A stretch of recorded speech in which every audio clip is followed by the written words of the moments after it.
Right, and Angie, the president was probably thinking back, wasn't he, to the off-season elections and electoral races that happened in the last couple of months. I mean, not to mention New York, where Mamdani came out as the city mayor.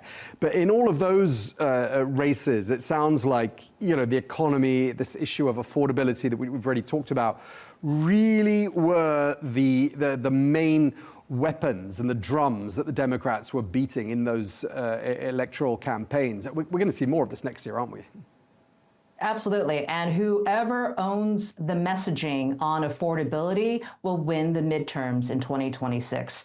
That is what all Americans care about. It affects every single person, everything from the healthcare insurance all the way down to grocery bills to insurance, everything like that. So President Trump understands that. Right after Zohran Mamdani won the New York mayoralship, the very next morning, President Trump went to a senatorial breakfast and started using the word affordability. And now he's even calling himself the affordability president. He's named Scott Bessent the affordability czar. He is going to do everything he can between now and November 2026 to lower prices and make sure that you and I actually feel the effects of that. Right now, the American consumer doesn't actually see it or feel it. And I think that is critical here, is whether or not you and I feel secure in our savings, whether or not you and I are buried under debt, and whether or not this administration can do something about it. Because right now, the American dream is getting harder and harder to attain. And if you do try to attain it, you are signing up for a lifetime full of debt.